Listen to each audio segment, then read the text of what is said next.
Okay, I think that's that for now. So welcome everyone to this Healthy Start and Best Start Learning Network. The purpose of this session is to provide a bit of a rundown on the latest updates on Healthy Start, because there's a lot of changes happening to that this year, as well as updates on how Best Start is working in Scotland and the latest kind of intel with respect to that. We'll also have a chance for questions on the practical nature of those updates, as well as hear from examples from local food poverty alliances that are delivering projects to help increase uptake of Healthy Start or Best Start and promote Healthy Start or Best Start. So we've got a good lineup for you. So just a brief bit of housekeeping. I'm Cecily, I'll be your chair for today. I work on the Food Power team for events and communications. You've received a lot of emails from me, no doubt. We will be hearing from Rebecca Toby from the Food Foundation, Nikki McKay from CFINE in Scotland, Aberdeen, and Alice Gwalim from Cambridge Food Hub. I've probably absolutely butchered your name there, Alice, so apologies. When you introduce yourself, you can correct me. Shame upon me. So hopefully that's it. This is a webinar, so just to flag that it will be recorded, but no attendees can be seen. It's just the panelists, so there's no need to worry about turning off your camera or anything like that. We do encourage you to use the chat box to introduce yourself, so please whack your name in there, say hello, say where you're dialing in from and who you're representing today, if anyone. Because though this is a virtual world, we can still talk to each other via that chat box, so it can be quite helpful for making connections and having your points, getting your points across. So thank you for that. And I think we will have the Q&A, so if you do have any questions that you want to ask, please put them in the Q&A box, not the chat box. It's quite hard to monitor the two, so if we don't want questions to get lost in the chat box if there is a lot of chat, so we just basically want to be able to answer as many of your questions as possible, so please do put them in the Q&A, not the chat box, and I'll keep reminding you of that as well. There's live captioning. Forgive us if it's a bit bonkers. It does say some weird things that we've not said, but it usually does sort itself out, so hopefully that doesn't cause any issues. And I think that's it. So yeah, I'm gonna hand over to Rebecca, who's our first speaker from the Food Foundation. Over to you. Hi everyone. I'm just going to attempt to share my screen. So let me go full screen. Can someone give me a thumbs up if that's working? Awesome. So hi everybody, it's great to be here today. My name is Rebecca, so I'm a public health nutritionist, and at the Food Foundation I'm one of the project managers. So I look after the Peas Please project, which is all about trying to increase vegetable consumption in the UK with a particular focus on low income families. And so as part of that, I sort of lead on our Healthy Start work. And today I'm just going to give a sort of quick update in terms of what's happening with the Healthy Start scheme at a national level, and also just flag some of the areas where I think we can all continue to sort of advocate for the scheme and help raise awareness of it. So I thought this graph was quite a good place to start. So it's just for England, it's not showing Wales or Northern Ireland, where the Healthy Start scheme is, but you can see how over time uptake of the scheme has fallen, and actually last April, so lockdown 1, it actually dropped by quite a lot, which I think is maybe the opposite of what we might have anticipated would happen. We think that's because that was when the requirement for a healthcare professional signature on the application form was removed, which has sort of flagged that actually that group of people is really key in terms of being a gatekeeper for the scheme. But you can see that uptake remains really low. So only about 55% of people who are eligible for the scheme are currently uptaking it.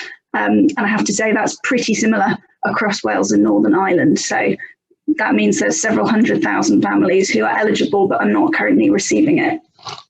So raising awareness is pretty key. So in terms of what's happening with the scheme, quite a lot really, which is great. I always feel a bit like Healthy Start is sort of the poor relation compared to free school meals, but that's a real shame. So it's really nice to see it getting a bit more attention.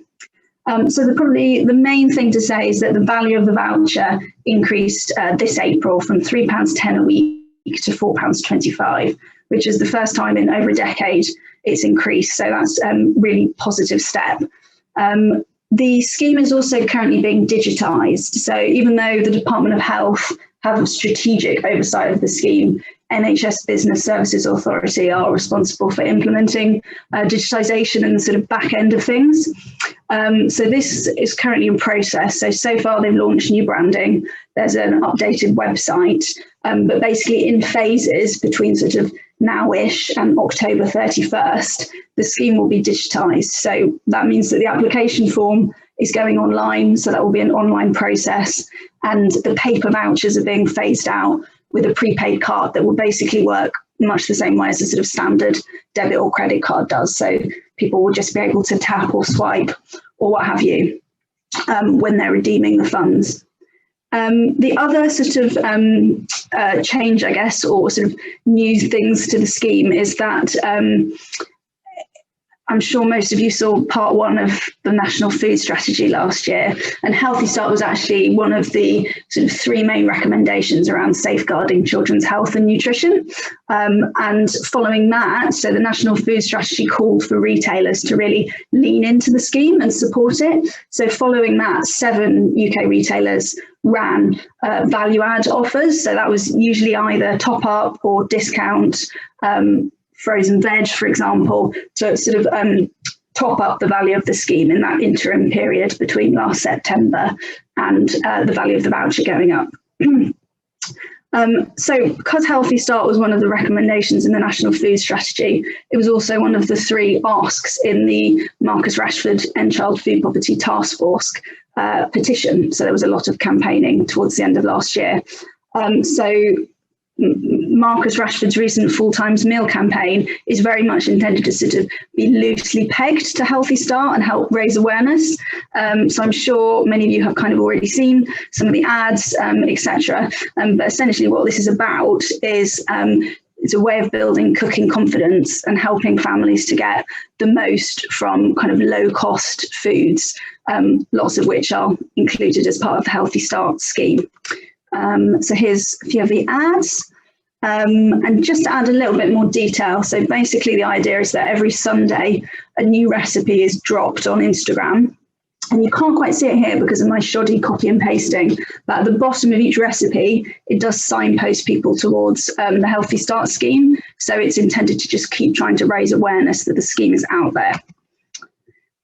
So as part of the Full Times Meals campaign, the End Child Food Poverty website has actually been updated with more resources on both free school meals and Healthy Start. And this website is where all the recipes are posted after they're launched. But there are also some other resources up there. So at the Food Foundation, we helped build an eligibility calculator. So essentially, this is quite sort of quick and dirty. It takes about 2 minutes to complete, but it tells you whether or not you're likely to be eligible for the scheme based on the sort of criteria for the scheme. So we're hoping that that's another way of just signposting people to the scheme. Coming back to what's sort of happening from a sort of government perspective. So the NHS, as I said, they're the ones responsible for rolling out digitisation. So they've got a new website, although it's pretty similar content for the time being, but new look and feel. But they've also got a resources library, the link to which I've pasted in here. And that's got resources that are mostly at the minute around the increase in the value of the voucher, but they're designed for public health professionals to use. So there's posters, comms toolkit. They've also launched a Twitter account, which is probably useful to follow if you're a health professional involved in Healthy Start. So it has updates as they come out. We are hoping there'll be a bit more of a nationwide comms campaign to align with the digitisation project, but that hasn't yet been 100% confirmed. So watch this space.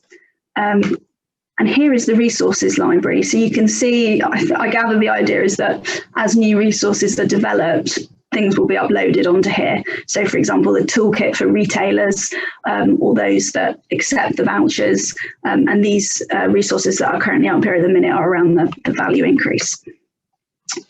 So just to sort of bring things to a bit of a conclusion in terms of kind of what our outstanding asks of the scheme are. So what wasn't implemented following the National Food Strategy was the ask to expand eligibility of the scheme. So it is, relatively speaking, quite a small scheme. The eligibility criteria are quite tight. So in fact, the income threshold is below free school meals. So we'd really like to see eligibility of the scheme expanded in line with universal credit. As I mentioned before, I think a comms campaign is really key. We know that awareness of the scheme is low, so we need a strategy for tackling that, and specifically reaching out to first-line health professionals, so midwives, GPs, nurses, social workers, the kind of people that are interacting with pregnant women and those with very young kids.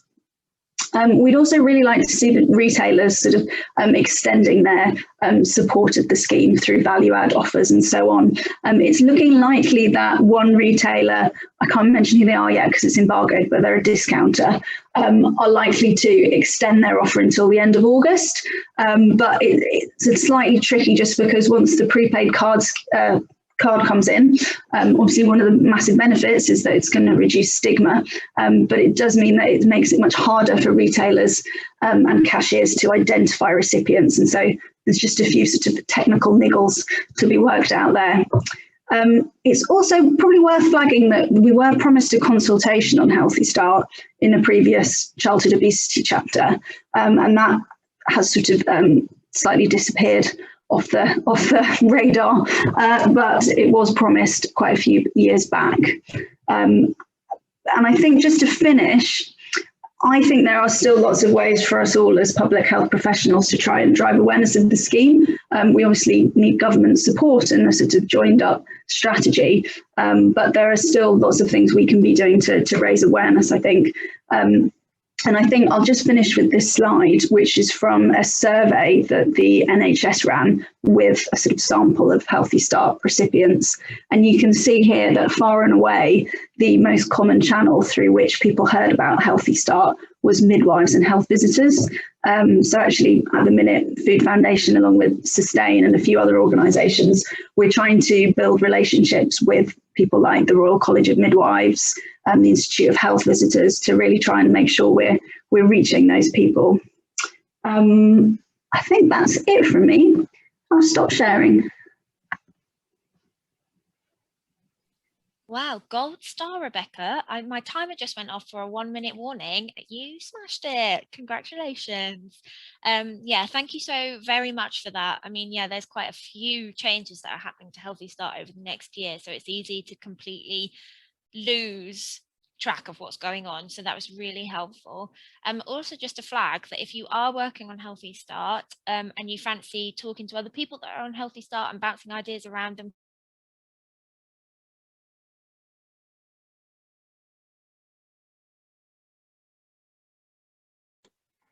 You're mute, Cecily. how long have I been muted? Maybe like 20 seconds or something. Oh, bizarre. I'm sorry. Oh, in case you didn't hear me, what I was saying was that Sustain has a Healthy Start email list where you can kind of share ideas, contact people, put proposals forward, and just generally bounce ideas around with other people that are also working on Healthy Start. So people on that list include Food Poverty Alliances, myself, Rebecca, organisations working on Healthy Start, local authorities, public health teams, academics. There's a whole host of people on there. So if you would like to, continue conversations about Healthy Start and get the latest updates, then we recommend joining that list. I've put the details for that in the chat box. Okay, enough from me. Thanks again, Rebecca. I'm going to move over to Nikki, who's joining us from CFINE in Aberdeen, who's going to give us a rundown of Best Start, the Scottish scheme. Afternoon, everybody. Best Start Foods and Grants was launched August 2019. Initially, there were quite a few problems with just how to get your card and processes and lots of delays in people getting their cards, but eventually these were all sorted out. The card itself is great. It just looks like a debit card. It does say on the back you know, what you can spend, what you can buy with it. So although it reduces the stigma, there still is this kind of thing on the card that says that it is for Best Start. Some shops were very good with it, some shops not so good, and they sort of separated your shopping. They wouldn't let you buy anything extra on the card, which is great, but it again, when you're in the queue and you have to use 2 cards, that's not the best for anybody really. So the Scottish Social Security Scotland are running the card and all the other benefits in Scotland. Their website is amazing, and they have ran lots and lots of campaigns on the television, on Facebook, and it's made such a difference from what the campaigns that they had with Healthy Start. The uptake has been steadily increasing, much better, I would say, than Healthy Start ever was. I did have figures for you on charts, but we couldn't get them to share. So I'll share that on the chat. So there was a steady increase from the launch in August 19 to February 2000, with 5,000 people receiving Best Start foods in Scotland, in Aberdeen, sorry, just in Aberdeen. And the total money for Best Start foods in that period from December 19 was £25,000. Up to February 21, we're now up to £400,000 money value, which is amazing. Scottish Government figures show an increase in applications and awards, but it doesn't show the figure for eligibility. So we're having great difficulty in finding out how many people are eligible in Aberdeen and how many people from that eligibility are taking up the Best Start cards. We've also got the project that I'm going to talk about later is the Best Start and Smile Pantry, and we've had difficulty, that's just in one area in Torry in Aberdeen. We've had difficulty sort of drilling down the figures to find out exactly who in Torry is receiving the benefit and who would be eligible. So we're having a bit of a difficulty with the Scottish Social Security, but they have it in mind and they are supposed to be, you know, sorting that out. But we've waited a while, as these things take a long time. Sorry.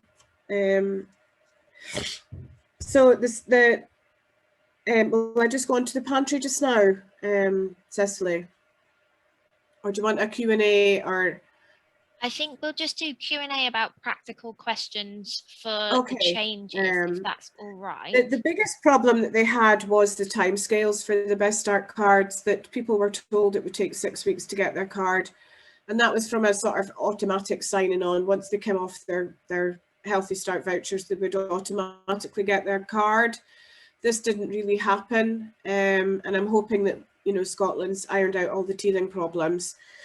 One of the issues was that the company making the cards would receive a batch of applications once a month, not just as they would receive from Social Security Scotland. So it took, you know, if that batch didn't go out till the end of the month and you'd applied at the beginning of the month, that was 4 weeks added on to the time period that you would have to wait for your card.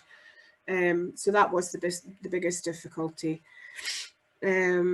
But it's been really successful. People have enjoyed using it. You can save up with it. We had big worries about what people could spend it on, if shops would allow alcohol and cigarettes and these kind of things without sort of checking what the card was for and what they could spend with it. But we've not heard anything untoward. There was a study in the Borders. They gave some people some cards, topped up their cards and gave them the cards to go and see what they could spend, but we've never actually had the results of that survey, so it wasn't very useful, I'm afraid. So that's really all I can say at the moment. We've had 14 months out, so it just kind of arrived and then everybody left. We couldn't do anything with anybody, so I can't really comment very much, but that's us back now, and hopefully, you know, be increasing the Best Start foods and the people that we're working with. Fantastic. Thanks so much, Nikki, especially when you're feeling so unwell. Kudos to Nikki from all attendees. Thank you. For surviving. Okay, so this is just a chance. We've got 2 Q&A. So this one is for practical questions about the changes or the updates about Healthy Start and Best Start. So if you've got questions, please put them in the Q&A. We do have 2 that I think it's worth asking. So just one from Rachel. You probably have said this, Rebecca, so apologies, but for anyone that joined later, it'd be great to have an update on how far along the digitisation rollout is in England, Wales and Northern Ireland, just to recap, please. Yeah, the million-dollar question. We have been told that it's still on track, that by October the 31st, that will be completed. I have to say, I'm not sure when the prepaid card is going to start being rolled out. I know they're taking it on a region by region basis. I am catching up with the NHS later this week, so I hope to have more concrete details from them after that. But at the minute, I know that they're anticipating sort of end of July, August is when retailers will start to see a kind of significant amount of prepaid cards starting to come through. But I think until then, it's likely that it will mostly be paper vouchers that are still in transaction. Sorry not to be any clearer. I wish I were. Yeah, not your fault, just the system we're working within. Yeah, thanks, Rebecca. And also, is there any data on level of uptake for the supermarket added value schemes? Anecdotal for Wales is it was low, says Sarah Rouse. I'm not sure if either of you have got responses for that. Yeah, we have been trying to capture some of that feedback. I think it's actually quite mixed by country and region. So I think fewer of the retailer offers, for example, were in Scotland because it was just a bit harder to do. So there is variation. I'd say overall, sort of broadly positive, actually. So most retailers did see an increase in redemption of Healthy Start vouchers. And actually, I mean, obviously, there's probably lots of other things going on that might have contributed. But that graph showing uptake increase does show a kind of small but promising uptick in uptake from about September, and then again in January, which is when a lot of the retailer offers did come in. So I think maybe not quite as significant as we'd hoped, but I think still broadly positive. Hopefully there'll be more information on that we can share sort of further down the line, but a lot of it is obviously because of commercial sensitivity, a bit tricky to share, but yeah, broadly positive. Nikki, do you have any, I'm not sure if you've got any additional things to add from a Scottish perspective there in terms of supermarkets? No, not really. It would be my colleague in the NHS that would possibly have had more information about that, but unfortunately all our NHS colleagues are still redeployed with COVID. So we haven't been able to speak to people or anything. So this is just a kind of very much ad hoc information I'm giving you just now. I know that certainly the people that I work with, the people that use the pantry, did go to the shops that gave them the extra incentive to use their cards, and also while they were there, sort of lots of places as well were giving them free food. So if you took your children along, you could buy a cup of tea and feed 5 children for their supper. So I know that a lot of people did do that, but I don't have any figures, I'm afraid. No, that's fine. Figures are hard to come by is what we're learning here, so it's all good. One other question we've had, and it's a really good one, so thanks, Katie, is flagging that Healthy Start cannot currently be accessed by people with no recourse to public funds. So I think it's worth asking this question. So has the eligibility criteria changed to allow asylum seekers and people with no recourse public funds to apply across Healthy Start? So the answer is no. There has been a legal challenge to change that, and I don't think that legal challenge has been completed yet. There have been other legal challenges about how Healthy Start needs to be expanded for eligibility reasons, but that one specifically hasn't been heard yet or been finalised. So the answer is sadly no. There were some, obviously, in terms of people with NRPF and in the asylum system, some changes were made to how they can access support aside from Healthy Start through the winter COVID grant scheme that was delivered via DEFRA in England. So more people were able to access support, but still there were some quite debilitating limitations there. I don't know if you've got anything to add, anyone? No. If anyone is interested in how people with NRPF and in the asylum system are impacted in terms of food insecurity, we did have 2 Food Power webinars on that I can put the links to the chat, in the chat, if that makes sense, because there was a lot more information about that within those webinars. God, the questions are coming flooding in. I think we'll just do one more and then we'll move on to then we can answer these whilst we hear from the local projects and come back to them in the second Q&A. So one is from Sophia, who also works at Sustain on Veg City. So Sophia, do we know what proportion of the vouchers are spent in fruit and veg versus milk in Scotland and other nations? Very interesting. I know we've talked about how data is kind of limited, but that would be really interesting to know. Does anyone know?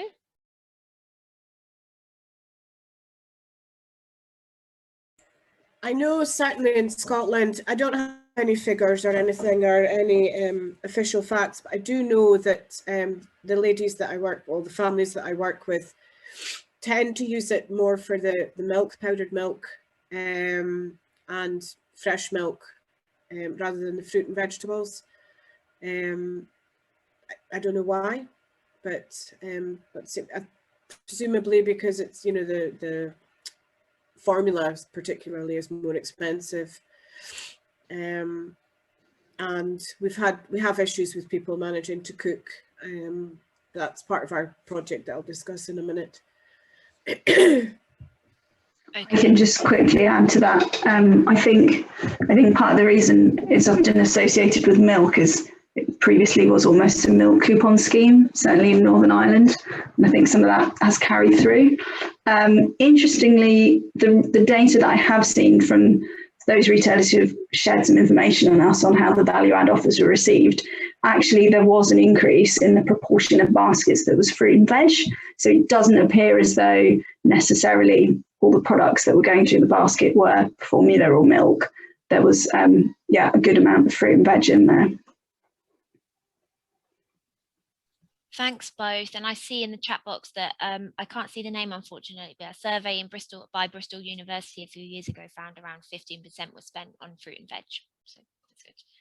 It's also probably worth flagging at this point. I think Rebecca's probably mentioned it, but if you would like more updates, if you're England based and want more updates on the changes to the Healthy Start scheme, then we recommend contacting the NHS Business Services Authority to ask to be put on their email list, and then you'll be invited to the showcases that they have once a month, which provide updates on what's going on. So I put the email address for that in the chat box. Hopefully that's the right one. I'm looking at Rebecca being like, is that the right one? But I think it is. Okay, magic. So now we're going to hear from Alice, who's going to be talking about their VegBox scheme in Cambridge. Alice, over to you. Hi everyone, I'm Alice. I am a manager at Cambridge Organic / the Cambridge Food Hub, where the Food Hub is our sort of community business to business side. We run an organic vegetable box scheme in Cambridge and Cambridgeshire, so villages and towns around Cambridge. And as you can imagine, typically perceived to be like quite a high-end product. We source all organic food and with an emphasis on local producers. But we really wanted to do something to try and make our products more accessible to people on low incomes, appreciating that just because you're not particularly well off, it doesn't mean that you don't value produce that is high quality, whether that's organic or local, and all those kind of things. So last year we ran a pilot with Cambridge Sustainable Food. Cambridge Sustainable Food is a charity in Cambridge that oversees Cambridge's inclusion in Sustain's Sustainable Food Cities network. And Cambridge Sustainable Food do a lot of work, as I'm sure people in this group do in their own areas, in promoting Healthy Start vouchers, including through working with retailers and working with midwives and doing outreach at community events. And as kind of reflects the national picture, they've done surveys that estimate that about 59% of people who are eligible for Healthy Start vouchers in Cambridge actually take them up. So we thought we could work with Cambridge Sustainable Food to both promote Healthy Start as a benefit, because we think it's a great benefit that more people should be taking advantage of, and also to make sure that to make our own products more accessible. So very simply, we have a range of subsidised boxes where members pay with a Healthy Start voucher and a small monetary contribution. And this together covers the cost price of the food. Then we as a business are obviously not trying to make profit on these boxes, and we cover the packing and delivery fee. And this is a weekly box, either just veg or for most families fruit and veg, because fruit is really valued by the kids, that's delivered to someone's door. And I think, well, we've had really great feedback about it, because I think what people value is it's something that's regular, that they can rely on. It's going to turn up each week without them having to do any admin on their side. They don't have to go and travel somewhere to pick things up. Yeah, it's very little work. Once you've applied to be on the scheme, we just take the details like your address, and then the process starts happening. So I did ask some of our members if they wanted to kind of come and say something. Cecily asked about that, but I'm just going to pass on some of the feedback that I've received through talking to our members. People have said things like they really love the surprise of a veg box, which I know that all families kind of enjoy. Your veg box appears each week, you don't always know what's going to be in it, that you get to try new things. So some of the ladies involved in the scheme have said that there've been vegetables in the box that they wouldn't even have tried cooking before, but it's been exciting to try those new things, and that the kids, the families get really excited about that process as well. And what other notes have I got down here? We do our Healthy Start veg box scheme on a 12-week rolling cycle. So that allows us to check in with families to make sure they still want to be on the scheme, and allows new families to join. We do most of our promotion through nurseries, schools, community centres, as well as with local government, so like the council promoting it as well. And yeah, it's been very successful. I'm just going to quickly mention about linking it to the digital scheme and the changes being made. This is actually a little bit of a challenge for us. I saw someone put in the Q&A about digitalisation and how it will affect certain retailers, because we are a veg box scheme. All of our customers pay online by direct debit. We don't have card readers, because the only people that ever interact with customers are our drivers, and we have a number of drivers that go out each day. So that is a bit of a challenge at the moment, is how we're going to kind of respond to digitalisation, but hopefully we'll find a way to make it happen. And yeah, the final thing I wanted to say about our scheme, just to really emphasise, is that we give the people on our Healthy Start veg box scheme exactly the same produce that any of our other members would get. In fact, the reason why we're able to do this scheme, we're a business, we're not a charity. It's not funded by external grants or anything like that. We're able to do it because we've got all of the infrastructure set up. The costs of packing boxes for an additional 1 or 2 families on each round is relatively small. And actually the fact that the families are getting exactly the same quality of service and exactly the same veg and fruit from the same stock as everyone else means that it's a really, really easy process for us to run, and that obviously keeps the costs down as well. So yeah, it's not about giving people surplus or what's left over at the end. They're fully integrated into our business and how we're run, and they get exactly the same service as all of our other members do. They just pay in a slightly different way. So yeah, that is what we do, and I'm interested to hear what others do and answer any questions as well. Thanks. Amazing. Thank you so much, Alice, for the whistle-stop tour to what you're up to in Cambridge. You've mentioned there it would be great to hear what other people are up to. So just to flag that in the chat box, I did just share a Jamboard. I know you're thinking, what on earth is a Jamboard? So Jamboard is a virtual sticky note wall from Google. So in there, there's a few, if you click on that link, there's a few sticky notes in there that you can then add your own examples of what you're doing on Healthy Start. So it'd be great to hear what you're up to on Healthy Start, so we can just kind of gather as many projects as possible. So please do use that link. I'll share it again in case it's got, oh, in fact, I think I've only sent it to panelists, which is why no one's in there. Marvelous. Okay, so I'm putting it in there now. So that's the Jamboard with a bit of information. So it should take you to a whiteboard. Oh, look, you're all flooding in. Double click on the sticky notes, or if you've run out, then on the left-hand side, there's a little square with an upturned corner, and that's the sticky note. So just click that, and then please write in there what you're up to. Are you delivering a Healthy Start or Best Start project? And if so, what is it? And it'd just be nice to kind of capture what everyone's doing across these schemes. So thank you. And sorry, Nikki, I'm cutting into your time, but Nikki, back to you for your local project. Thank you. So we started the Best Start and Smile Pantry with funding from the Scottish Government Oral Health Challenge Fund. So the idea is to reduce children's dental decay by primary one when they go in for their initial testing. Within the area of Torry and Aberdeen, there was 80% of children presented with some form of decay when they went into primary one. So we've the criteria for the Best Start Pantry is that you have to be eligible or receiving Best Start or what was Healthy Start when we started. And within that pantry, you get a shopping. It's just like a small shop. We use fair share surplus food, and it's £2.50, and people get around about £20 worth of good quality, fresh, frozen, chilled food.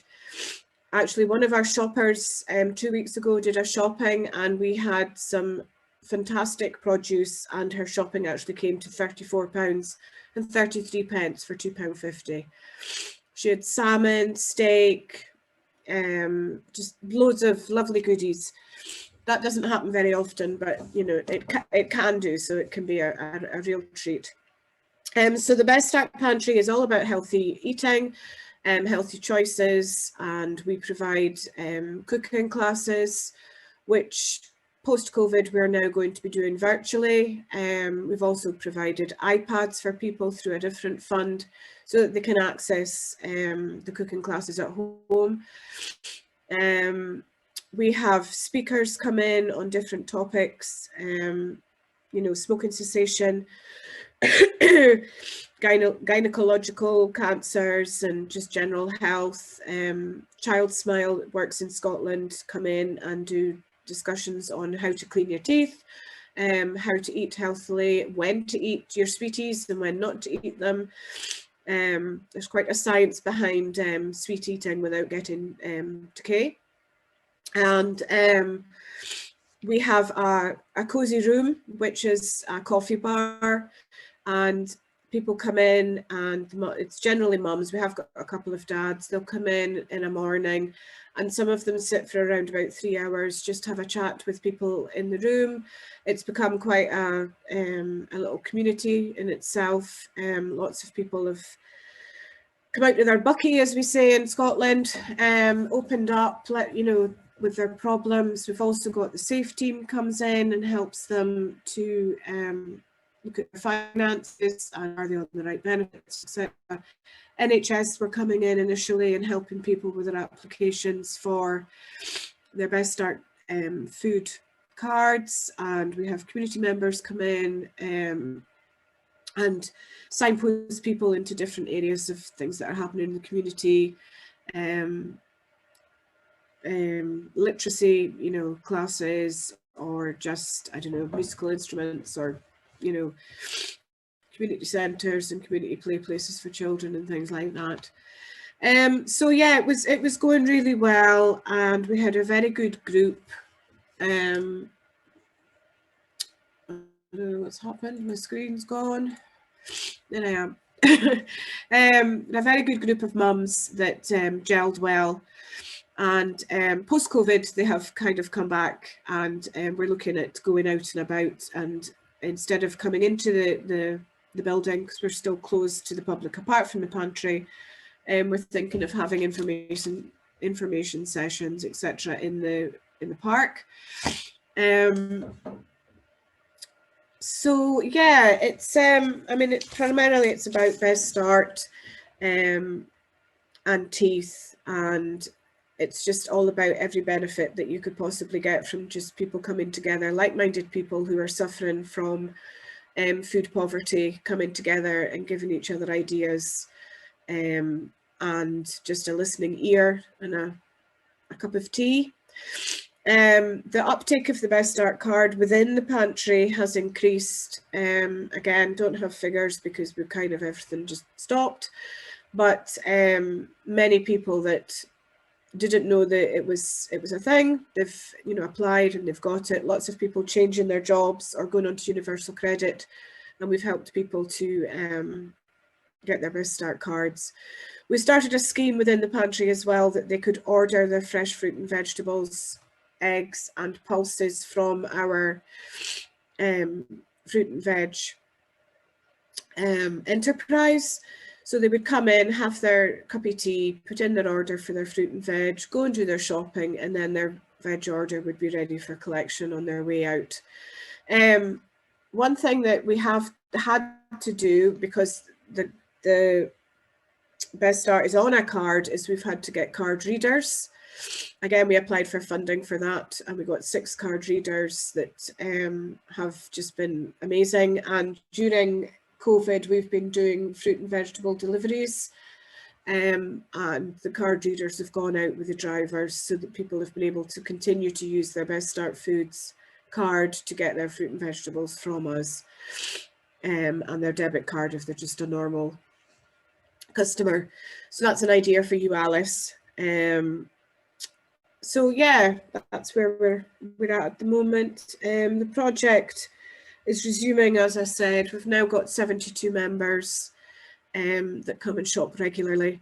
We usually have around about 25 to 30 people each day, and like I've said, they get, for £2.50, they're getting a huge amount of food, healthy food, vegetable ideas, recipe idea, you know, what to do with your vegetables, recipe ideas.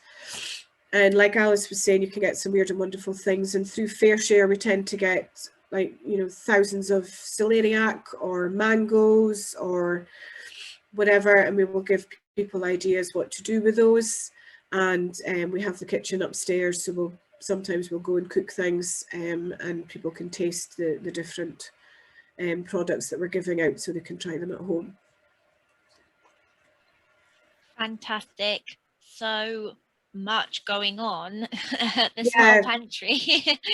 Yeah, it's just, oh, it's great. Yeah, it sounds it. So yeah, hopefully other people think that sounds awesome too.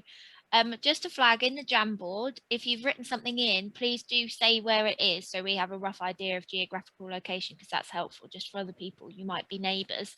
And you've all been really filling that out, so thanks very much. I did something similar yesterday that no one responded to, so I'm pleased to see people enjoying this one. Just in terms of Q&A, we've obviously got quite a few questions to get through, so just to flag that we might run over 3 o'clock is when it's meant to finish, but we might run over a little bit just to make sure that we get as many of your questions answered as possible. So if you need to leave, by all means do, but we might just see how we get on. So I think one of the main questions that's coming through is actually about the vitamin scheme. So obviously this is focused on the Healthy Start vouchers for milk, fruit and veg, but the vitamin scheme is also part of the Healthy Start scheme, and I am not an expert on it at all. So is there anyone on the panel that can provide a bit of an update on that, specifically around how that might be affected by the changes that are happening in England, at least? I think, and again, I'm not an expert, but I think because of the way the digitisation is being done as a phased project, there is the intention to get to vitamin schemes. Sorry, the vitamin scheme kind of as a separate sort of part of the programme to consider. But beyond that, I'm not sure. So I think, again, it's probably that NHS email is the best contact, really, with any vitamin questions. Yeah, Nikki, what's the situation in Scotland for vitamins? In Scotland, we're just coming to the end of our supplies of the Healthy Start vitamins, and we're changing to a new vitamin. I don't know the name of it yet, and it's got vitamin D in the children's one and the mother's one. And they take it up until the age of 5, this one, and it just seems to be a better all-rounder vitamin, and it doesn't matter if you sort of overdose them. You know, you can it just seems to be a better vitamin. During COVID, we had NHS had difficulty getting vitamins out to people through the midwives and the health visitors, so we actually took stock of all the stock that was left in Aberdeen and gave it out through our food parcel deliveries. So just like the food bank, instead of people coming into the food bank, they phoned up and we would deliver a parcel to them. And as part of that, we had vitamins on the list of things that you might want. And we gave out more that way than we ever have before. So it was really taken up, I think, because the question was asked, have you got children under 5? Do you need vitamins?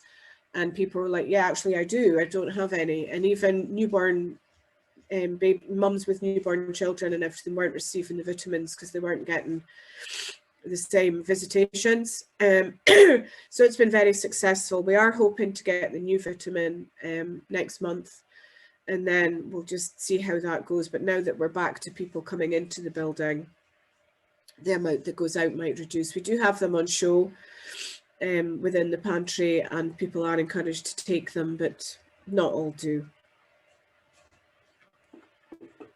Thanks very much. And there is quite a lot of chat about the Healthy Start vitamins scheme in that Healthy Start email list that I shared earlier. So if you are interested in the vitamin side of things, then it's worth having a look at that email list, which I'll just share again for ease. Fab. Okay, right. Sorry, I keep so many screens. Right. So another question. I know there's a number of questions for Alice. I think she's trying to answer in written form, just in case we run out of time. But if we do have time, we'll come back to them and we can summarize them. But just whilst we're on the more like general context ones, Helen has asked, I think Helen is from Wales, will the vouchers be completely phased out? And I think just to clarify, because I know a few people have joined late, Rebecca, if you're able to just answer that one. Yeah, so yeah, for anyone that's joined late, the plan is that the paper vouchers will be phased out and replaced by the prepaid card, basically following in the footsteps of Scotland, where the Best Start scheme's already been digitised. I have heard mention that there will be another route for those people who are, for whatever reason, unable to use that form of payment. But beyond that, I don't know any details, but I think they are aware that maybe not everybody will be able to access the prepaid card, but certainly the intention is to, on the whole, phase out paper vouchers. Magic, thank you. Sorry, I think I've written them down in a separate area just to help. I think a good question is from Katie Lockwood about the data. So we know that around 55% of people who are eligible for Healthy Start are enrolled, but is there any way of knowing how many of that 55% actually use the vouchers? No, but it would be great if somebody could fund a study on it. Yeah, I mean, all the data we see, I think, and correct me if I'm wrong, is the uptake data, which, as you say, obviously doesn't tell us much more beyond enrolment, which is, yeah, tricky. I think I've heard anecdotally that obviously paper vouchers can get lost or crumpled, or, you know, you stick them on the fridge and they fall off or what have you. So I think there is a hope that the prepaid card will sort of help from that respect. But yeah, fingers crossed, I suppose. And in Scotland, I don't think it's not the case that you know how many people are actually using it, is it? No, we don't. No, we don't even know how many people are eligible in Scotland. This is the difficulty that we're having. But hopefully these things will get ironed out now that people are concentrating on other things than COVID. So, yeah. And I've not heard of anything, an alternative to the card. Nobody's ever mentioned that in Scotland. Okay. I'm also seeing a comment in the chat from Sarah about that there is data on the percentage that use the vouchers, and the NHS BSA can advise. So maybe that's one for us to explore. We can ask them at their next showcase, because it's very interesting information, because yeah, it feels like it's only one half of the story when we're just talking about how many people are registered. Magic, thank you so much all. In terms of the added value offer by supermarkets, do you feel it's important for local authorities to promote this?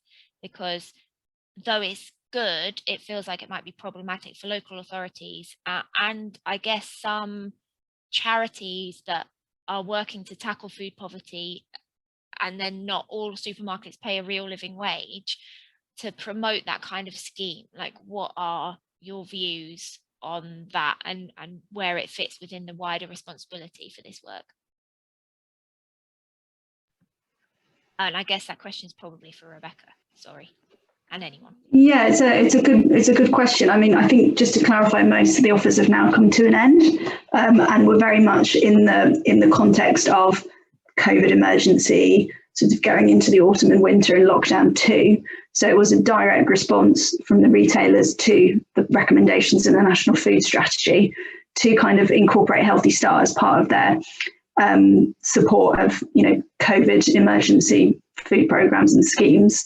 But I think we definitely like to see, you know, local authorities championing the scheme, and arguably have greater links into the target demographic. Yeah, thank you very much. And I guess also there's obviously then Alice's project comes into play, where it's promoting the kind of the local stuff. So it's, you know, there's pros and cons to both, especially in working in the COVID world. It just feels like it has felt a bit like any progress like that, any opportunities like that should be shared, just so as many people can access it as possible. But it's not necessarily the way we want to work going forward. Magic, okay, I think that was actually most of the questions.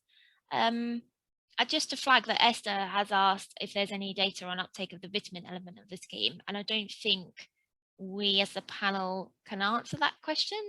Correct me if I'm wrong. If anyone nods, I'll hand over to you. But Esther's just flagging that anecdotally in Leeds, we hear that they hear that the uptake of the vitamin scheme is very low, and struggles with finding places to exchange the vouchers for vitamins. So that kind of conversation, the Healthy Start email list is a really great place to flag things like that, and to find out what other people are doing in terms of distribution places for vitamin schemes, and finding out about projects for the fruit and veg scheme as well. So do make the most of that. Alice, just while we've got a few minutes, there were a number of questions that I know you've answered, but just so other people are aware, I mean, you had a lot of questions actually that you've diligently answered. Do you want to just summarize what you've been saying in the written thing? Yeah, no worries. Yes, it was actually a good reminder of a couple of points I hadn't mentioned. So somebody asked how many members we have. We're not huge. We have between 10 and 15 members during any one 12-week rolling cycle. So over the period we've been running, we've worked with more than 15 families, but at any one point it's about that kind of number. Someone else asked, do you find it difficult to recruit people? It is quite difficult, I'll be honest. I guess it's similar kind of barriers that are facing getting people to join the scheme in the first place. We've had most success with promoting through schools and nurseries, where we will ask like administrative people at the school or nursery to send out an email.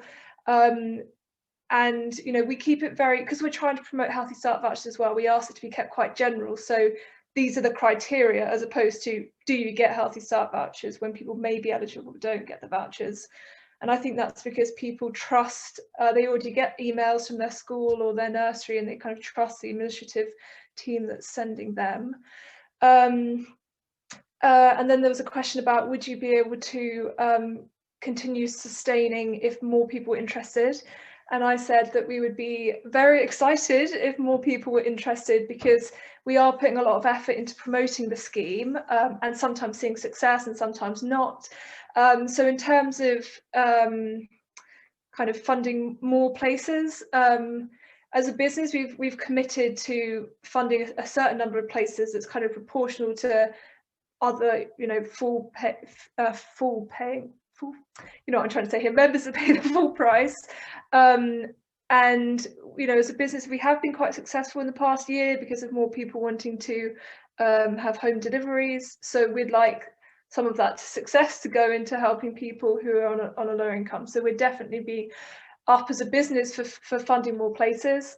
We also have ideas that are inspired by other VegBox schemes that do things to help people within their community. For example, pay it forward schemes where members can buy boxes that can go to our Healthy Start members, or maybe allow a family to join for the 12-week period.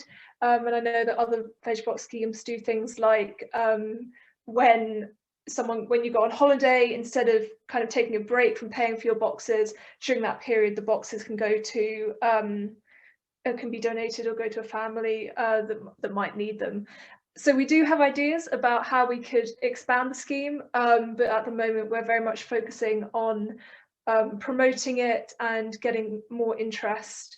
And yeah, we're not huge, but we do have like a very good relationship with the members that we do have. And of course, those members, it is a regular every week thing. So it's something that they can rely on and know is going to be there as long as they want it to be there, basically. Fantastic. Thank you so much, Alice. And both CFINE, both the Smile Pantry and the Cambridge VegBox have been funded by Food Power Support, so you can actually see a snapshot, kind of case study of what they've been up to on the Food Power website, and I've just put links to those in the chat box. So if you do want a bit more information, you can go there and have a little look-see. So thank you so much for everyone putting things on the Jamboard. I'll just share my screen so you can kind of see what people have been up to.